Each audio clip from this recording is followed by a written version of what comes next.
Sampun Ustaz.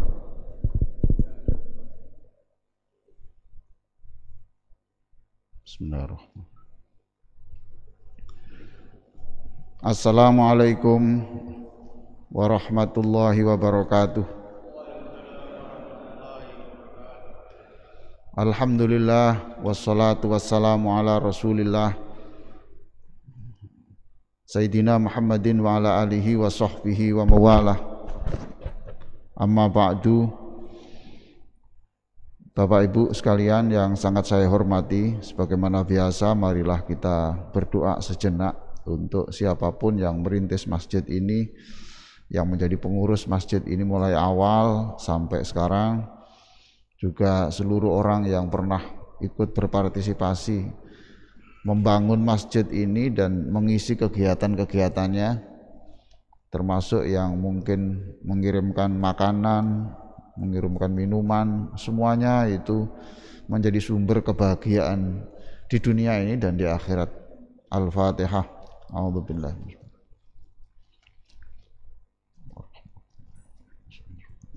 Suratul ladzina an'amta 'alaihim ghairil maghdubi 'alaihim. Bapak Ibu sekalian, pada kuliah subuh hari ini saya akan menjelaskan Al-Quran surah Nuh ayat 10 sampai 12. Silakan diperiksa di Al-Quran surat Nuh, surat Nuh itu surat nomor 71 ayat 10 sampai 12. A'udzu billahi minasy syaithanir rajim. Faqultu astaghfiru rabbakum innahu kana ghaffara yursilis samaa'a 'alaikum midrara wa yumdidukum bi amwalin wa banina wa yaj'al lakum jannatin wa yaj'al lakum anhara. Maka aku, ini yang berbicara Nabi Nuh,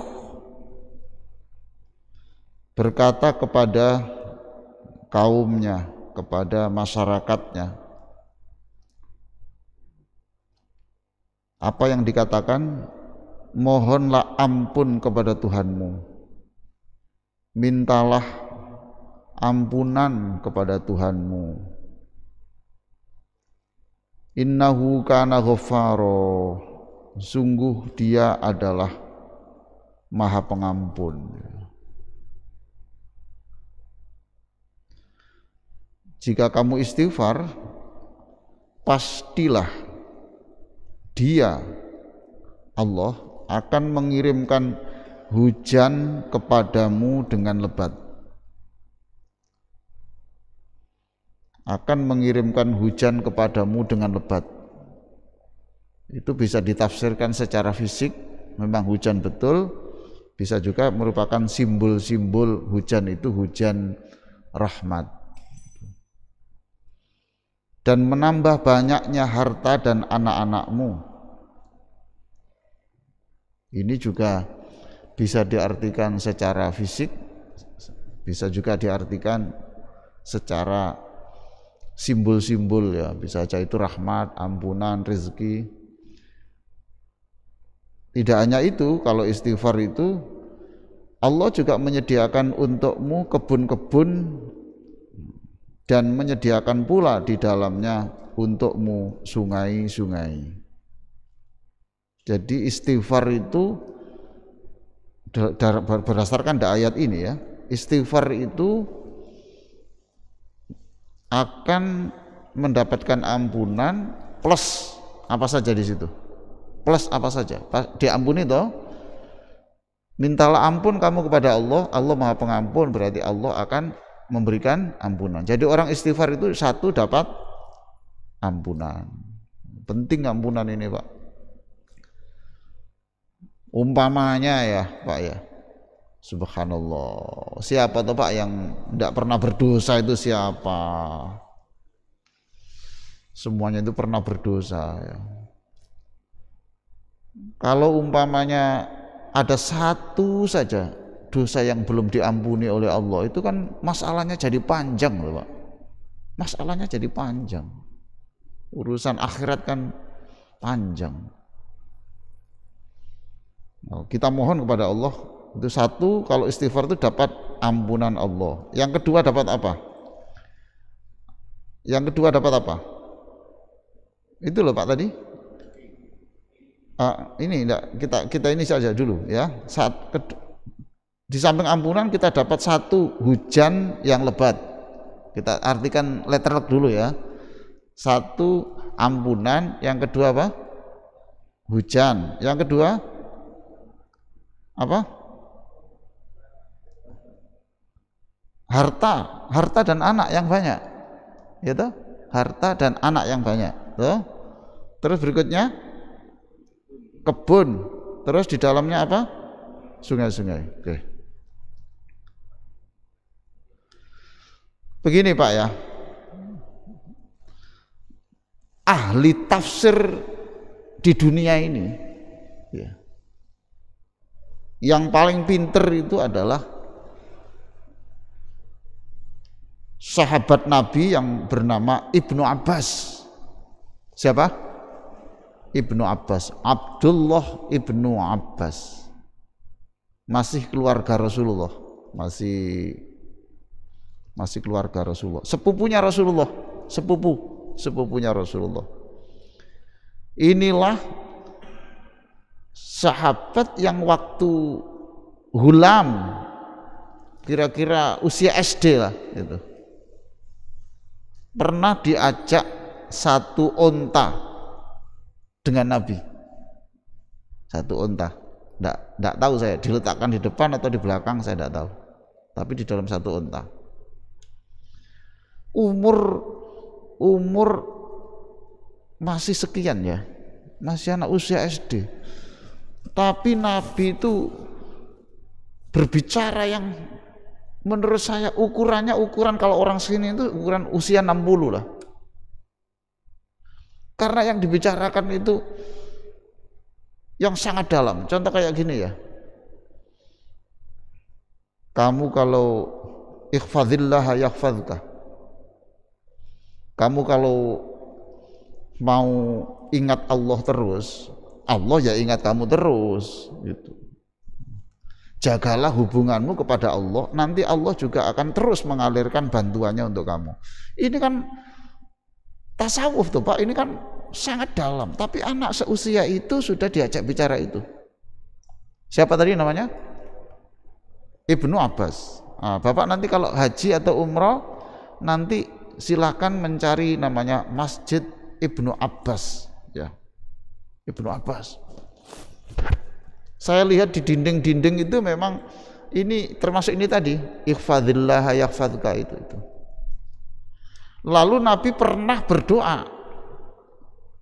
Nabi pernah berdoa, ya Allah, orang ini, anak ini ya, berikan kecerdasan untuk menjelaskan makna Al-Quran. Doanya Rasulullah.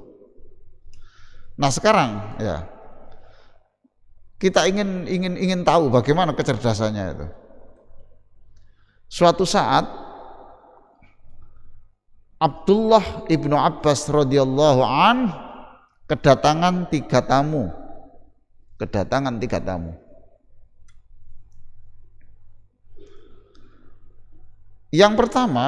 Tamu yang pertama minta kepada Ibnu Abbas ini, minta untuk didoakan karena dia ini mempunyai kebun yang tak ada hujan. Artinya menggantungkan pertaniannya itu pada hujan. Nah, saat itu lama tidak ada hujan, berarti sama sekali dia tidak bisa, tanahnya tidak produktif. Tidak produktif. Minta tolong kepada Ibnu Abbas. Ibnu Abbas, kamu kan ahli Quran, ya. Doakan saya dengan doa-doa Al-Quran sehingga apa? Hujan turun. Jawabnya Ibnu Abbas,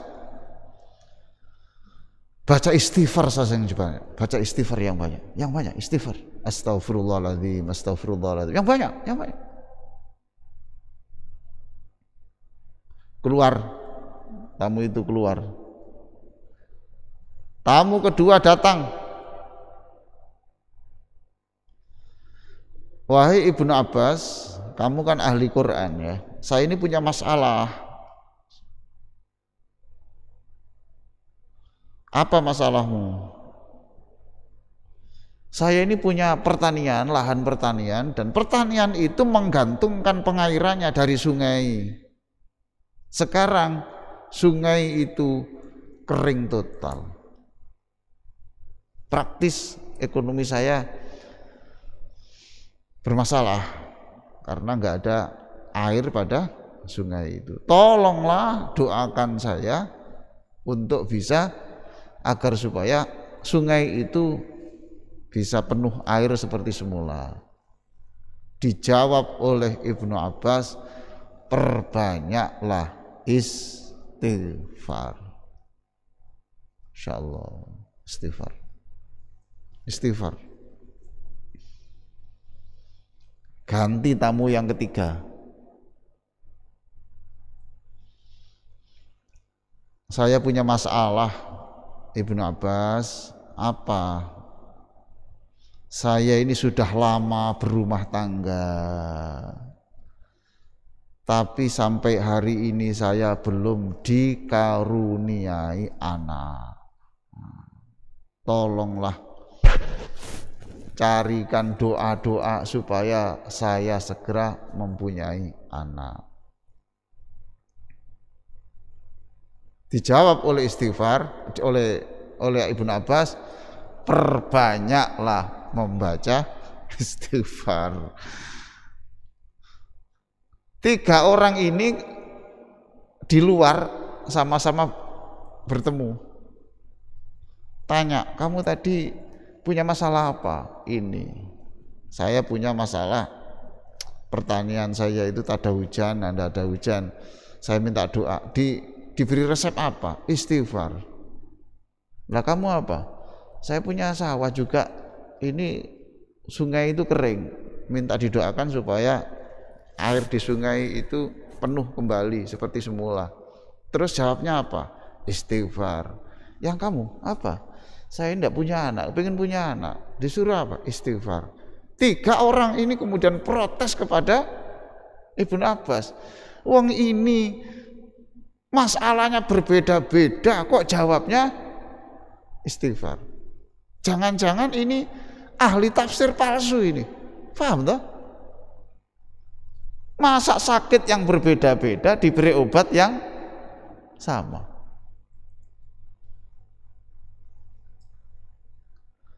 Oh, Ibnu Abbas tuh. 3 orang itu kemudian menghadap, terus dijawab oleh Ibnu Abbas. Coba semuanya 3 orang ini buka surat Nuh ayat 10 sampai 12.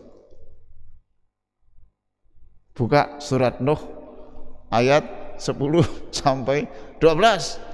Ayo baca. Faqultu astaghfiru rabbakum innahu kana ghaffara yursilis samaa'a 'alaikum midrara wa yumdidukum bi amwalin wa banina wa yaj'al lakum jannatin wa yaj'al lakum anhara. Ayo, paham kamu? Paham. Sudah? Masih ada yang ditanyakan? Tidak, Ibnu Abbas, cukup. cerdas sekali kamu itu. Dijawab di situ tuh ayatnya tadi Pak ya. Bacalah istighfar. 1, Allah akan menurunkan hujan. Berarti permasalahan orang nomor 1 toh. Di dalam ayat tadi itu kamu nanti akan diberikan harta dan anak yang banyak. Ada tuh di ayat di situ. Berarti untuk permasalahan orang nomor 3. Nomor 3 ya Pak ya. Oke. Terus di situ wa yaj'al lakum anhara, dan Allah juga akan menyediakan untuk kamu sungai-sungai. Untuk pertanyaan nomor berapa? Nomor 2. Ini orang cerdas ini, subhanallah. 1 ayat bisa untuk menjawab 3 pertanyaan yang berbeda.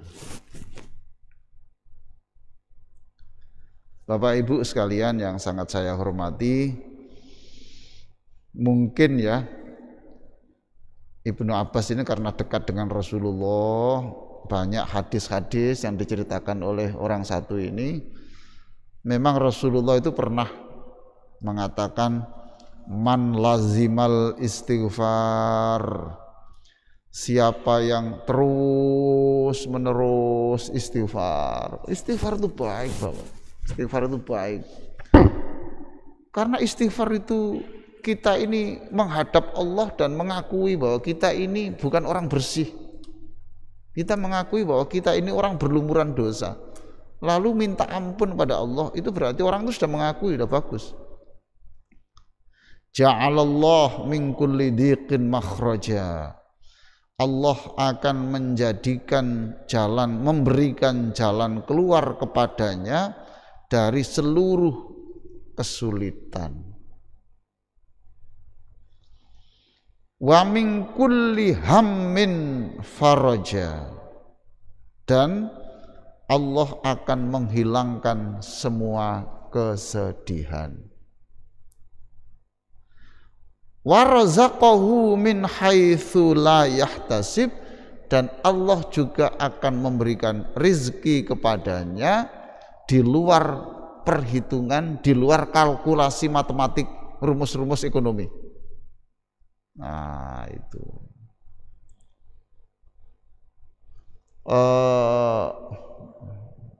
ada orang sakit di punggung. Sakit di punggung. Kalau sakit di punggung dipijat di mana Pak?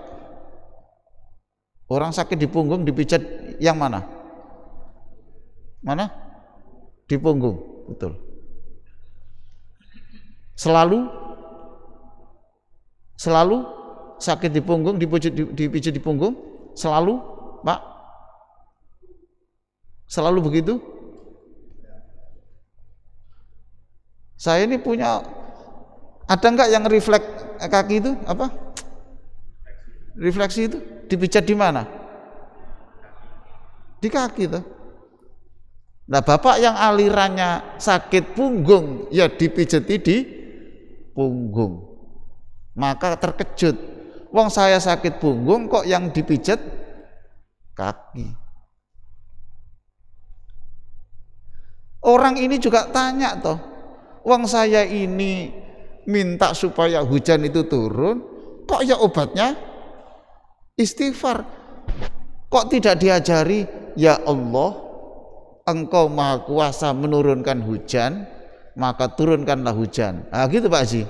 Enggak begitu, ternyata apa disuruh istighfar. Kaget. Orang tidak tahu hubungan istighfar dengan hujan. Berdasarkan ayat ini Bapak-bapak Ibu sekalian ya, Umar bin Khattab itu pernah mengalami masa nggak ada hujan, kering, maka sholat istisqa, sholat minta hujan. Nah Umar itu satu-satunya orang yang nggak mau berdoa turunkan hujan supaya kita nggak mau. Umar itu mulai istisqa sampai akhir itu hanya membaca Astaghfirullahaladzim, Astaghfirullahaladzim, Astaghfirullahaladzim, Astaghfirullahaladzim, Astaghfirullahaladzim, Astaghfirullahaladzim, Astaghfirullahaladzim. Itu hanya itu saja. Orang di sekelilingnya itu tanya kepada Umar, Kita semua ini minta hujan, kamu kok istighfar terus. Kira-kira jawaban Umar apa, Pak? Pak Haji, kira-kira jawaban Umar apa kira-kira? Kamu itu loh, wong ini istisqa, ini minta hujan, kamu kok hanya istighfar? Pasti Umar menjawab, kamu belum pernah baca ya surat Nuh ayat 10-12. Kata anak Umar, baca surat Nuh ayat 10-12 itu. Nanti kamu tahu jawabannya. Nah sekarang Bapak sudah tidak bertanya lagi itu. Jadi istighfar itu seperti itu Bapak sekalian. Istighfar itu seperti itu. Menurut hadis-hadis Pak ya, Rasulullah itu setiap hari membaca istighfar berapa kali? Berapa sih? 100 ya. Ada yang mengatakan 70, ada yang mengatakan 100. Pak Haji baca berapa kali sehari? Lupa. Berapa kali Pak Haji? Astagfirullahaladzim, astagfirullah. Kurang ya? Kurang 100 ya Pak ya? Kurang.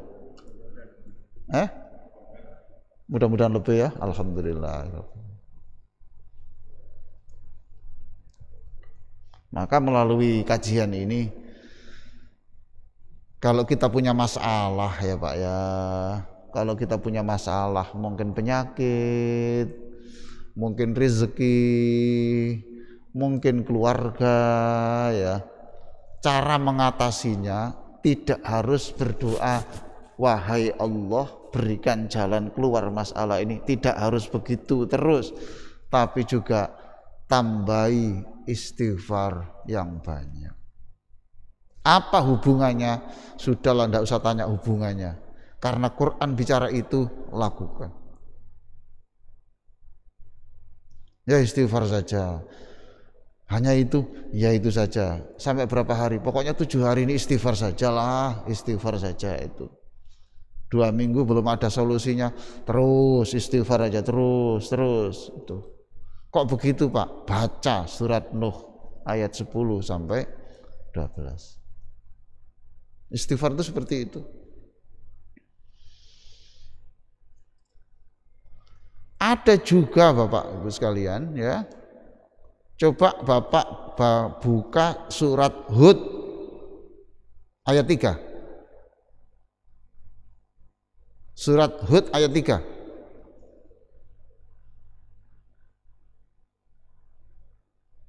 Nah itu mirip itu.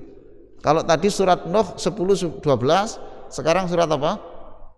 Hud ayat 3. Silakan dicari dulu. Sudah ya, ketemu ya. Nah ini, wa anistaghfiru rabbakum thumma tubu ilaih. Hendaklah kamu itu istighfar kepada Tuhanmu, thumma tubu ilaih. Nah ini ditambahi nih, tidak hanya istighfar tetapi tobatlah.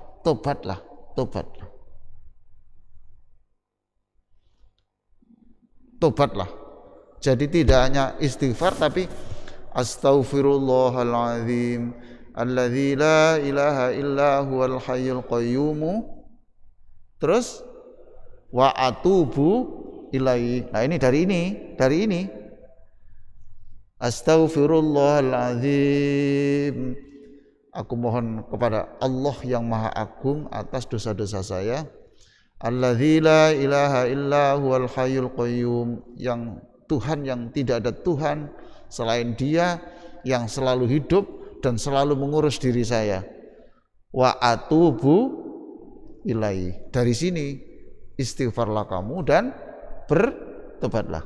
Nah, astaghfirullahaladzim alladzi la ilaha illa huwal hayyul qayyum wa atubu ilaihi. Kalau baca itu apa jaminannya? yumatti'kum mata'an hasanan ila ajalim musamma. Bonusnya, niscaya Allah akan memberi kenikmatan yang enak, yang bagus, yang menyenangkan sampai waktu yang telah ditentukan. Sampai waktu yang sudah ditentukan itu, ya orang itu kalau sudah tidak bisa menelan makanan, diinfus pun tidak bisa, itu bukan berarti Allah kekurangan rezeki, itu berarti jatah orang itu sudah habis. Gitu loh Pak. Jatah yang dijatahkan Allah untuk orang itu sudah habis. Ya memang berarti sudah habis. Dimasukkan tidak bisa masuk, diinfus tidak bisa, tidak kena.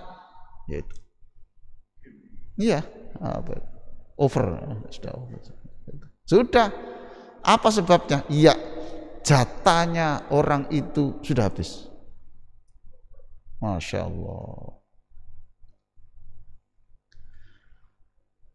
Hanya apa? Hanya itu? Enggak. Wa yu'ti kulladzi fadlin fadlah. Dan Allah akan memberikan karunia kepada orang itu sesuai dengan ketentuan.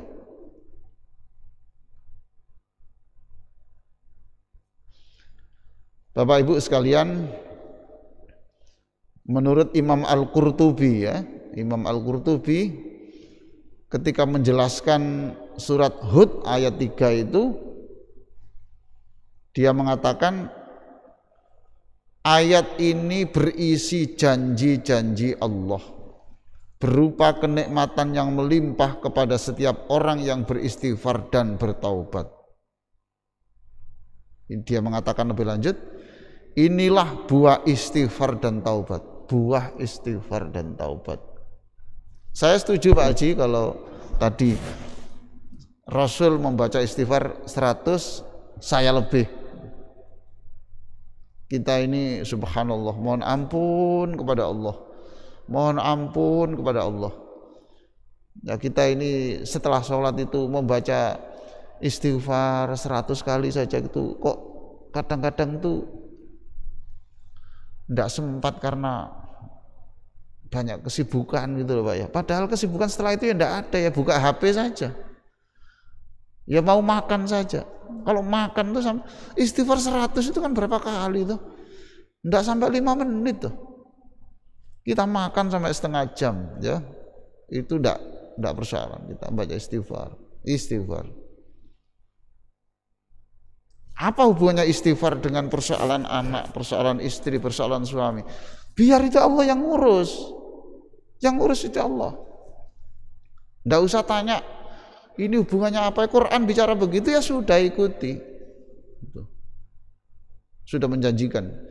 Inilah buah istighfar dan taubat, kata Imam Al-Qurtubi. Yaitu kenikmatan yang melimpah, rizki yang banyak, dan kesejahteraan. Allah juga tidak akan menyiksa, subhanallah. Allah juga tidak akan menyiksa umatnya Nabi Muhammad yang istighfar. Sebagaimana yang dilakukan Allah terhadap orang-orang yang dibinasakan sebelum umatnya Nabi Muhammad. Selama istighfar, itu ada ayatnya ya. Allah tidak akan menghancurkan orang selama orang itu istighfar. Menurut Syekh Muhammad Al-Amin Asy-Syinkiti menafsirkan ayat ini, Allah memberikan balasan yang terbaik bagi orang yang istighfar dan bertaubat. Astaghfirullahaladzim alladzi la ilaha illa huwal hayyul qayyum wa atubu ilaihi. Aku istighfar ya Allah dan aku tidak akan mengulangi lagi. Gitu. Aku tidak akan mengulangi lagi. Ibnu Katsir mengatakan Nabi Hud memerintahkan kaumnya untuk istighfar agar dosa-dosa mereka dihapus Allah, kemudian memerintah mereka bertaubat agar masalah yang dihadapi mendapat jalan keluar. Kalau Ibnu Katsir Dua hal, istighfar itu untuk mendapatkan ampunan, tobat itu untuk menghasilkan bonus-bonus rezeki dan solusi masalah hidup ini. Siapapun yang melakukannya, niscaya Allah akan menjaganya, memudahkan rezekinya dan menjadikan urusannya lancar. Tapi yang terbaik itu bukan begini, Pak. Ya Allah, dengan istighfar maka berikan jalan keluar segala masalah. Itu menjadi istighfarnya itu punya kepentingan, Pak ya, itu. Yang terbaik ya saya istighfar, ampuni saya, sudah selesai. Allah memberikan apa? Itu urusannya Allah. Yang penting saya istighfar. Sebab kalau nanti istighfar, ya Allah saya istighfar penyakit saya sembuh, itu ini istighfarnya itu bukan tujuannya pada pengampunan. Arahnya itu adalah apa? Pengobatan. Tidak dilarang Bapak, tidak dilarang, tapi lebih spesifik, lebih khusus, lebih murni, karena itu istighfar murni. Ya, kita istighfar itu kan minta supaya kita ini diberi ampunan, dibimbing oleh Allah Subhanahu wa taala. Ada penulis yang terkenal, Pak, ya. Yang Syekh A'id Al-Qarni itu yang menulis buku yang terkenal, judulnya buku La Tahzan. La Tahzan itu kan buku terkenal tuh, dicetak berapa kali. Tapi beliau juga menulis buku yang lain namanya Al-Hayatut Thayyibah. Dia sampai seperti ini ya Pak ya. Ini saya baca saja. Satu ini. Apakah Anda ingin hidup tenang dengan banyak kenikmatan? Itu. Jika jawabannya iya, maka perbanyaklah istighfar. Ini ayat Al-Qarni. Dalilnya surat Hud ayat 3 yang tadi kita bahas. Nomor 2,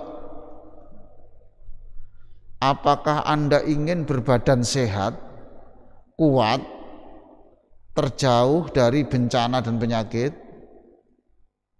Jika iya, bacalah surat Hud ayat 52. Silakan dicari. Surat apa? Hud ayat 52. Hud 52. Sudah ketemu? Hampir sama dengan surat Nuh. Nabi Hud berkata, wahai kaumku, mohonlah ampun kepada Tuhanmu, lalu bertobatlah. Ya, mohonlah kamu ampunan kepada Allah dan bertobatlah kepadanya. Niscaya Dia menurunkan hujan yang sangat deras kepadamu, dan Dia akan menambahkan kekuatan kepadamu. Coba, akan menambahkan kekuatan pada kekuatan yang sudah diberikan kepadamu. Jadi sudah kuat, ditambah lagi kekuatan baru. Dan janganlah kamu berpaling dengan berbuat dosa. Itu. Rasulullah Shallallahu Alaihi Wasallam juga bersabda begini, Rasulullah. Apabila seorang mukmin melakukan dosa, maka tertulislah noda hitam di hatinya. Sekecil apapun dosa, ya, Pak ya, itu akan ada titik ini, titik noda. Kalau banyak, ya titiknya banyak. Banyak lagi, akhirnya yang putih ini kan tidak ada, hilang. Apabila ia bertaubat, menjauhi dosa dan beristighfar, maka bersihlah hatinya. Nah ini, bersihlah hatinya. Nomor 3, pertanyaan A'id Al-Qarni, apakah Anda ingin terjauh dari bencana dan fitnah serta cobaan berat? Apakah Anda ingin bebas dari cobaan berat, bencana dan fitnah? Jika iya, perbanyaklah istighfar. Perbanyaklah istighfar. Dalilnya silakan dibuka surat Al-Anfal ayat 33. Al-Anfal 33. Sudah ketemu? Dan Allah sekali-kali tidak akan mengadab mereka sedang kamu berada di antara mereka. Nah ini saya sebut tadi itu. Kami tidak akan menyiksa kamu, menurunkan siksa kamu jika kamu mau istighfar. Dan tidaklah pula Allah akan mengadab mereka sedang mereka meminta ampun. Enggak, jadi kalau selama orang itu sedang istighfar, itu tidak akan ada bencana. Surat apa tadi? Al-Anfal 33. Nanti kalau di rumah Bapak, semua yang saya sebut ini ditulis, dibaca lagi terus.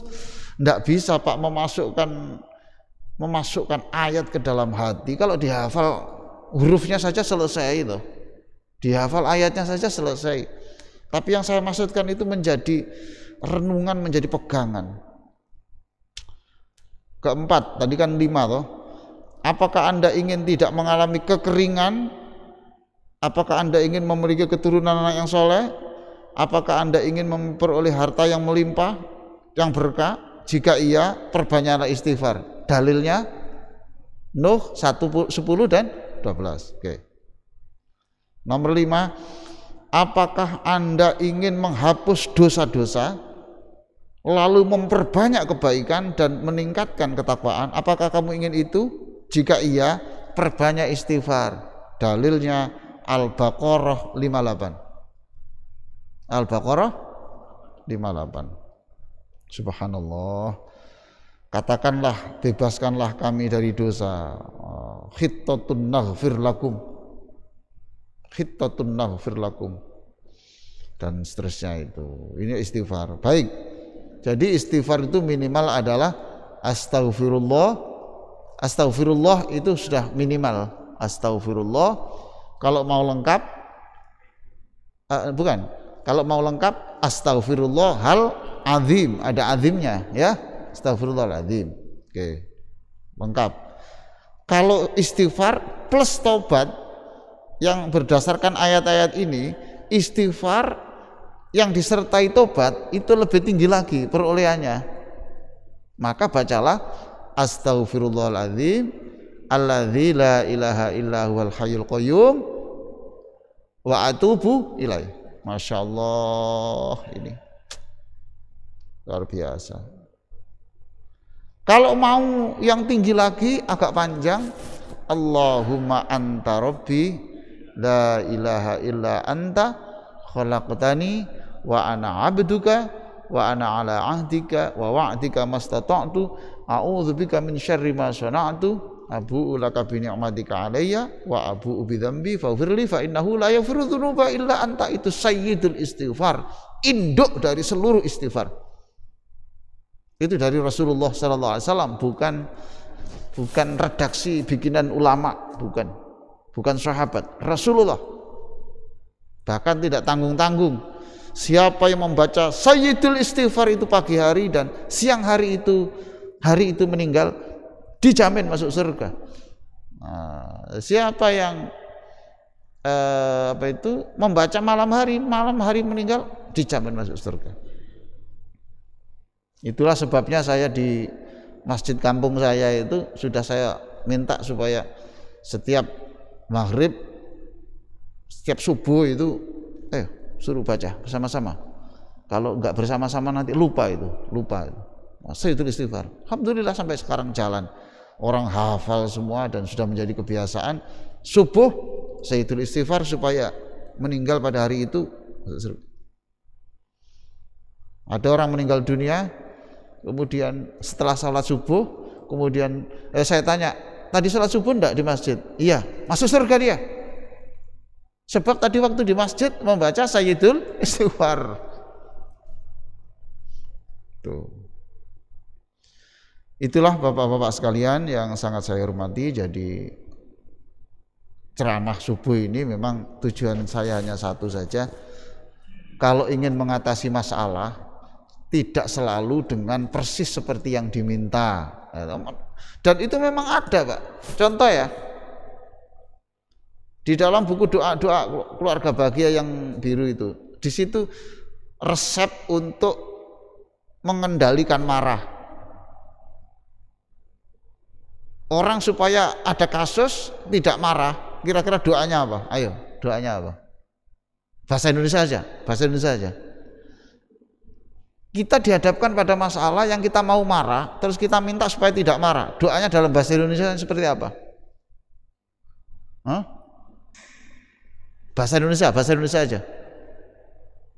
Apa doanya Pak Haji? Ya Allah, berikan kami kesabaran. Tapi Rasulullah tidak selalu itu. Doa antara lain yang diajarkan Rasulullah, Allahumma inni qad wahabtu nafsi wa irdi lak. Ya Allah, sungguh, ini doanya dari Rasulullah ketika marah, sungguh harga diri saya itu hanya penting di hadapanmu.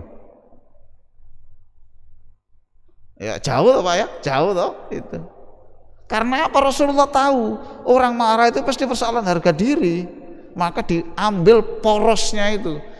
Ya Allah, harga diri saya cukup di depanmu, saya tidak perlu harga diri saya di depan makhlukmu. Itu porosnya. Lah istighfar bisa saja begitu.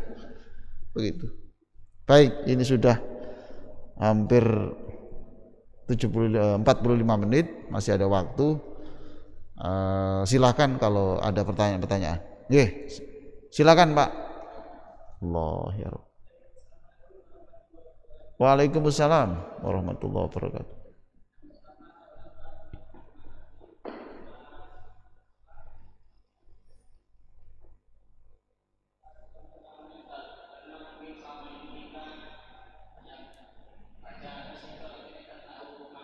Iya Pak, iya. Masya Allah, ya.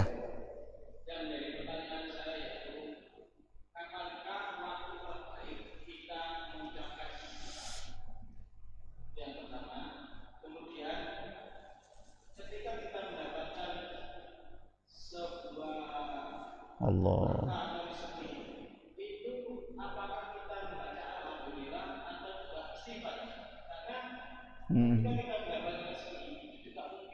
Iya. Ya. Nggih.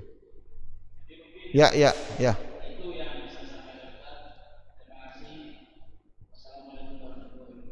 Silakan berikutnya. Silakan. Jadi yang pertama saya jawab dulu Bapak, tidak ada ketentuan waktu istighfar. Istighfar itu zikrullah Bapak. Bapak sambil nyetir mobil, nyetir sepeda motor istighfar yang banyak, nggak ada masalah itu. Lalu kalau kita itu setelah dapat nikmat membaca alhamdulillah atau istighfar, ya dicampur aja nggak ada apa-apa. Alhamdulillah, istighfar, ampunilah saya barangkali saya memperoleh harta ini ada sesuatu yang tidak baik. Ya Pak ya, itu. Ya mohon ampun pada Allah. Apa jeleknya? Makanya istighfar itu tidak mengenal waktu. Alhamdulillahirabbil alamin, astagfirullahaladzim. Ya Allah, jika ada yang tidak baik, ampunilah saya, bimbinglah saya untuk bisa bekerja lebih baik. Oke, berikutnya Pak Haji.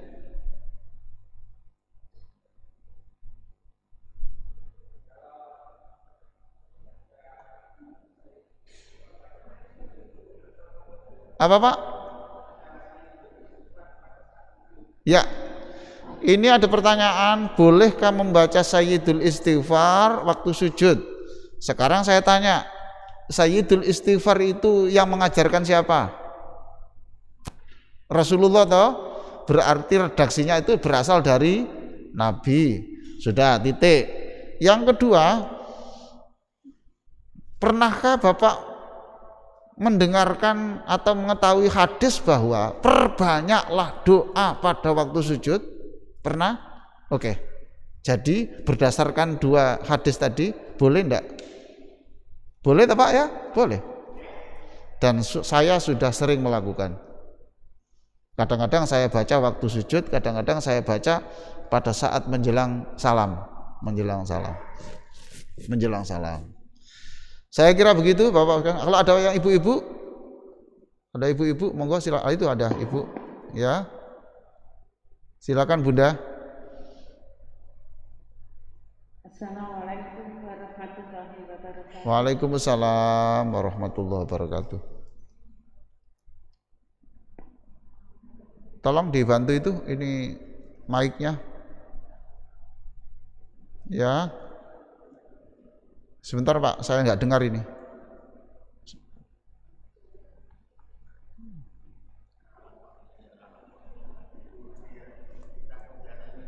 Oh ya. Oke. Sebentar, ada persoalan teknis, ya. Silakan.